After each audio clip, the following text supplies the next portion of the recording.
वृत्त का न आरंभ होता है न अंत। जैसे वडनगर के आरंभ और अंत का भी कोई बिंदु नहीं है, जो काल कालांतर से चुनौतियों को झेलता हुआ आज तक अटूट आबाद अनवरत खड़ा है।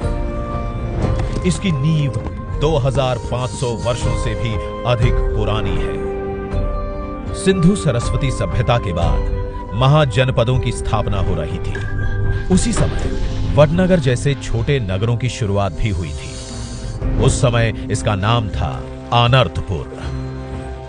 रूपेण नदी और कपिला नहर से सदा पूरित जल राशि के निकट ऊंचे टीले पर बसी बस्ती के नागरिक 5वीं सदी ईसा पूर्व से अपने कच्चे पक्के घरों में रहते।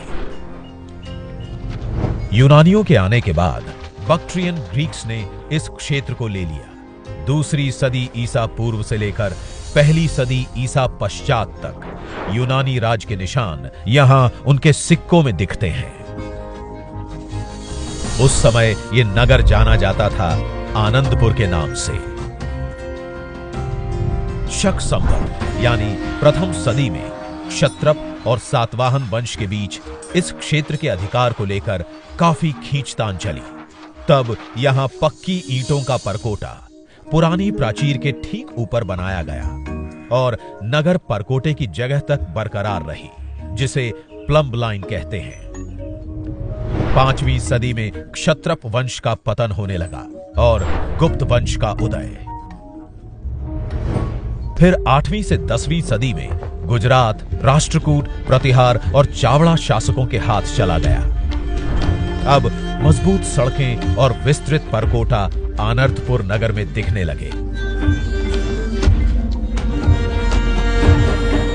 जल व्यवस्थापन के नए इंतजाम होने लगे।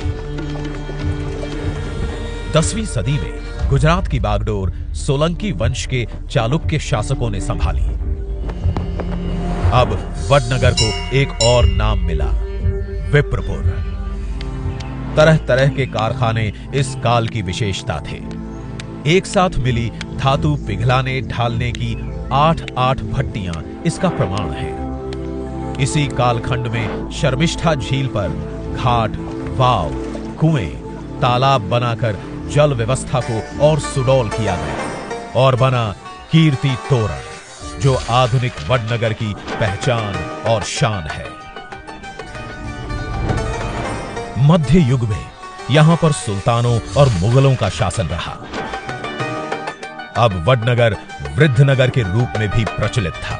इस दौर में परकोटे की ऊंचाई बढ़ी, जिनके बुर्ज अब चतुर्भुज नहीं वृत्ताकार बनने लगे थे। मुगलों के पतन और मराठा राज के उत्थान के साथ पुणे के पेशवाओं ने गुजरात पर सन 1726 में प्रभाव जमाया। 19वीं सदी से वडनगर में बदलते हुए दौर के निशान साफ दिखाई देने लगे। कभी आनर्तपुर, कभी आनंदपुर, विप्रपुर, वृद्धनगर और फिर वडनगर के नाम से जाने जाने वाली इस नगर की पुरातनता आज आधुनिकता से साक्षात्कार कर रही है। तो आइए दुनिया को भी साक्षात्कार कराते हैं वडनगर की इस भव्य विरासत से।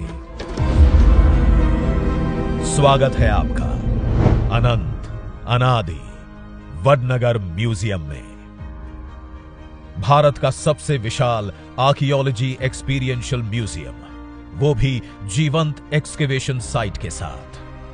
अलग अलग थीमेटिक गैलरीज में बंटा है ये म्यूजियम, जो आपको इतिहास के अलग अलग कालखंडों में ले जाएगा।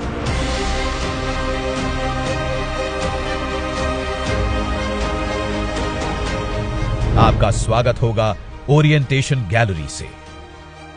सिटी गैलरी में आप देखेंगे वडनगर शहर का उद्गम और विकास कैसे हुआ। बिलीफ गैलरी में आप देखेंगे कैसे कैसे और कब कब वडनगर अनादिकाल से जैन, हिंदू, बौद्ध आस्थाओं का केंद्र बना। लाइफस्टाइल गैलरी में आप देखेंगे हजारों अवशेष, जहां अलग अलग कालखंड के वडनगर का रहन सहन, वेश आभूषण, भांडे बर्तन आप देख पाएंगे।